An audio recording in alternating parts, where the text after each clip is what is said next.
أعوذ بالله من الشيطان الرجيم.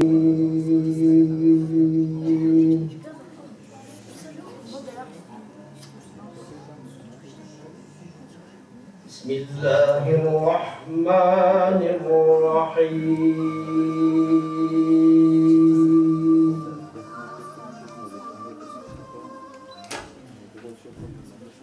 ما كان محمد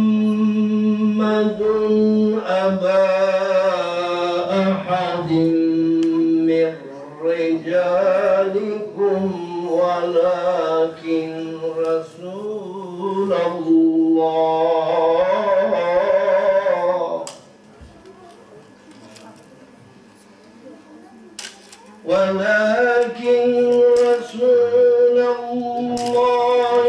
وخاتم النبيين.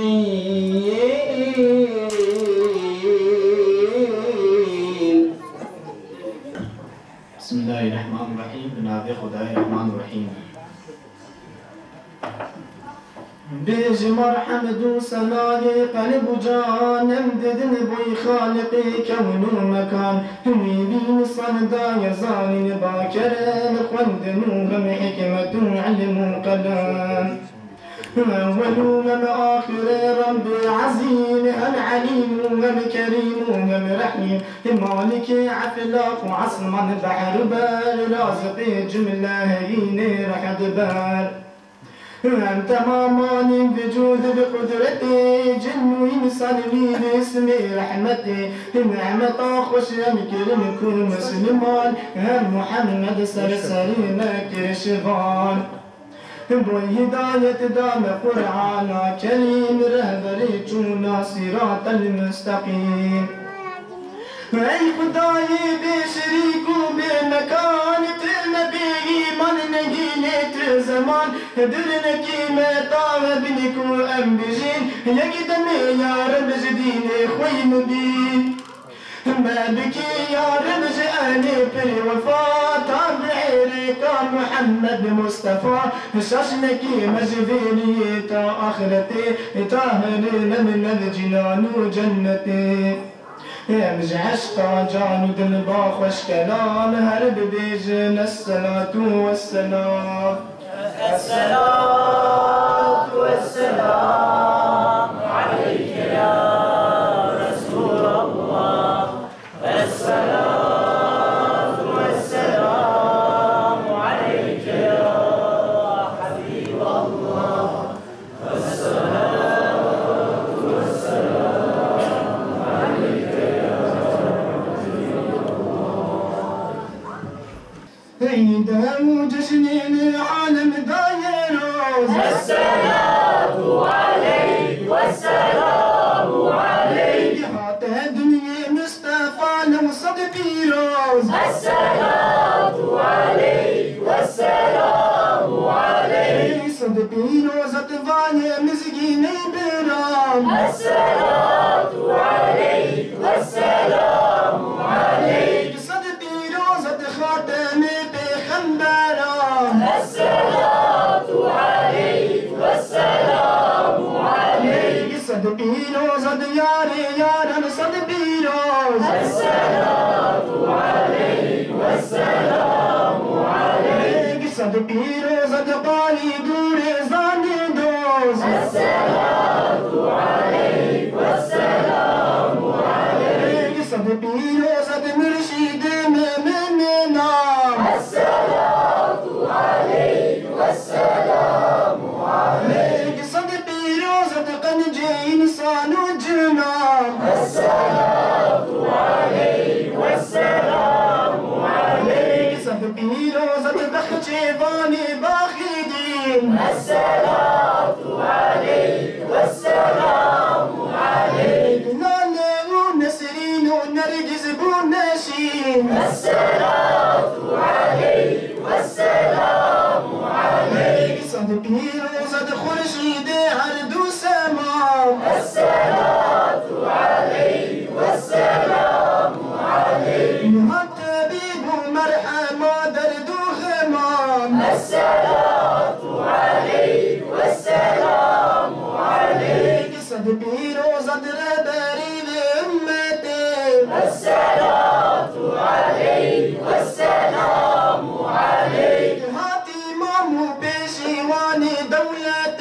Esselatu aleyh ve selamu aleyh. Pirozada fida bareyam. Esselatu aleyh ve selamu aleyh. Merhaba ey mezheri vahyu kelam. Esselatu aleyh ve selamu aleyh. Sad pirozada serveri mani selam. Esselatu aleyh ve selamu aleyh. Sad piroz hak dame fi şirin khalan. Esselatu aleyh ve selamu aleyh. Sar khiri bi afbuhar ve miroz. Esselatu aleyh ve selamu aleyh. Sad piroz, sad piroz, sad piroz. Esselatu aleyh ve selamu aleyh. Sahabeler Resulullah Efendimizin hayatına işaret eden parmaklar gibiydiler onlar. Onlar onu arzulamışlardı, onu tanımaya çalışmışlardı, onun mesajlarını yutmuşlardı, onu kendilerine hayat rehberi edinmişlerdi ve onlar bunu istemişlerdi. Ve benzeri olmayan o Muhammedi düsturları kendilerine bir baş tacı olarak yerine getirdiler ve sahabe oldular. Peki bu asrın sahabesi var mı? Bu asrın sahabesi olabilir miyiz? Hocam ben bu asrın Ebu Bekir'i olmak istiyorum, olabilir miyim? Ömer olmak istiyorum. Ali'nin cesaretini, o Süheyb'in, o işkenceler altındaki o tahkiki imanına ben sahip olmak istiyorum. Olabilir miyim hocam? Olabilirsin. Sen de bu asrın sahabesi olabilirsin. Gençler, size hitap ediyorum. Özellikle gençler.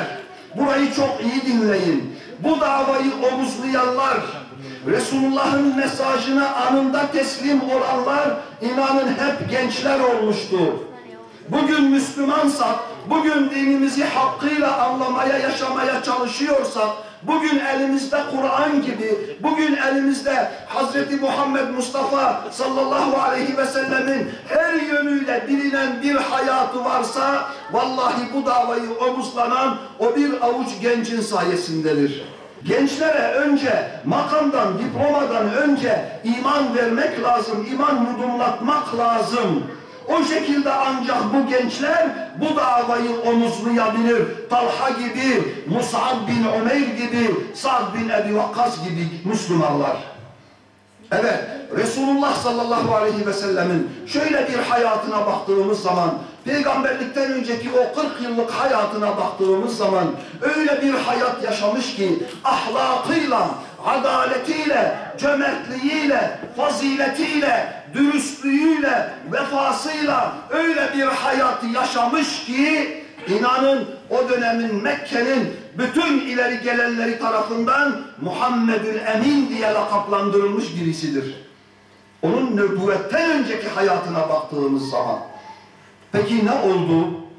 Peygamber olduktan sonra Mekke müşrikleri, ona el-emin diyenler neden ona el-mecnun demeye başladılar? İşte bunun muhasebesini yapmamız lazım, düşünmemiz lazım.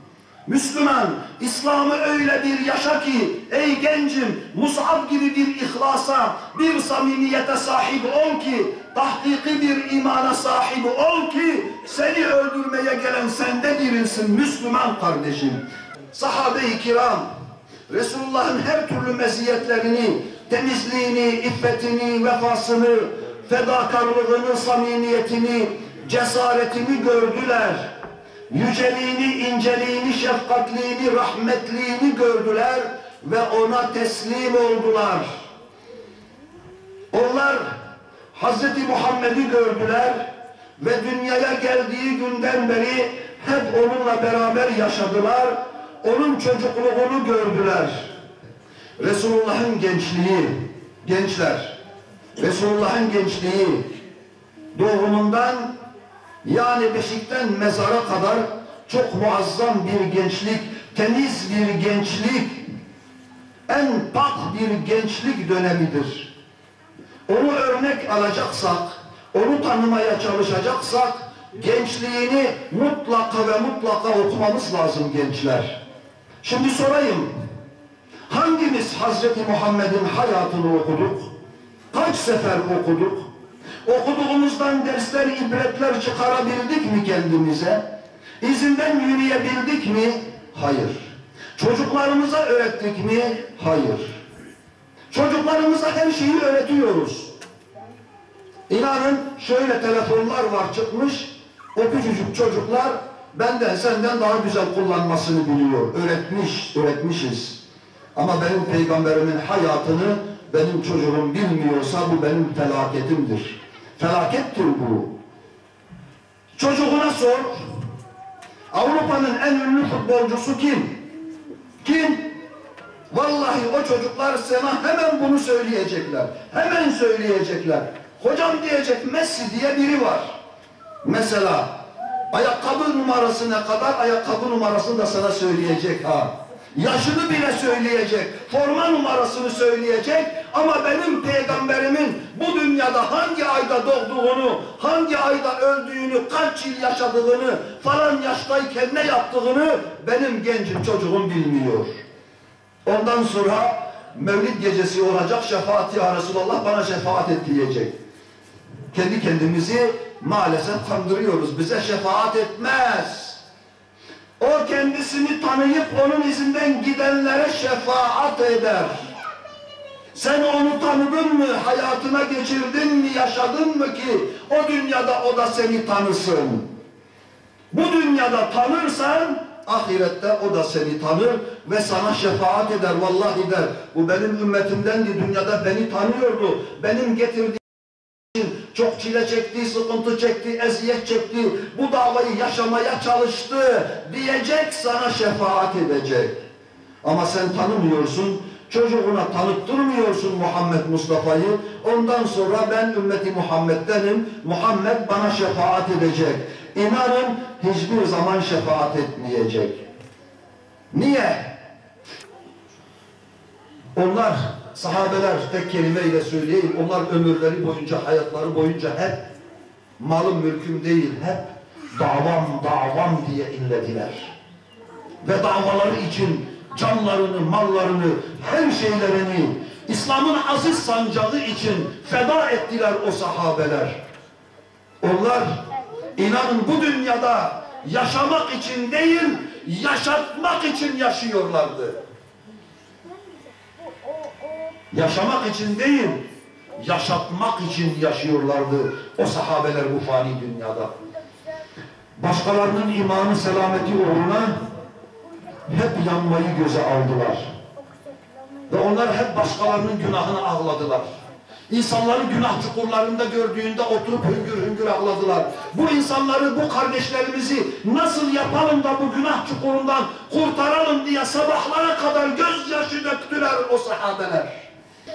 Onlar gece gündüz bu dava için her şeylerini feda eden insanlardı.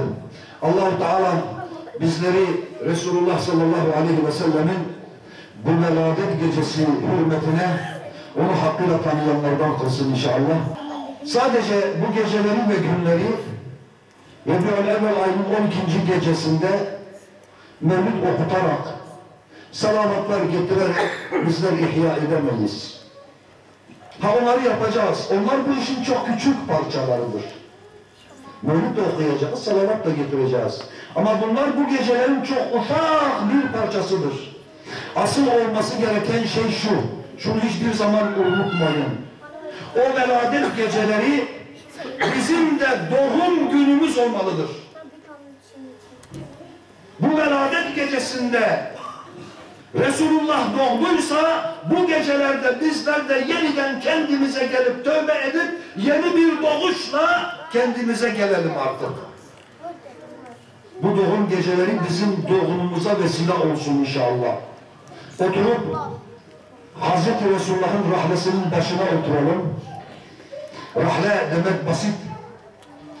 Bu gecelerde Kur'an'ımızı okuyalım ve şunu söyleyelim. Ya Resulallah, sen miladi 6. yıl asırda o cahiliyenin karanlığındaki adamları nasıl adam ettiysen 1450 sene sonra gelen bizleri de ya Resulallah bu gecede bizleri adam et. Bu niyetle oturacağız ve Peygamberin o şefkatli ellerine kendimizi emanet edeceğiz inşallah. Tabi bu da ancak onun mübarek sünnetini tanımak, o sünnete ittiba etmek, o sünnete yapışmakla mümkün olacaktır.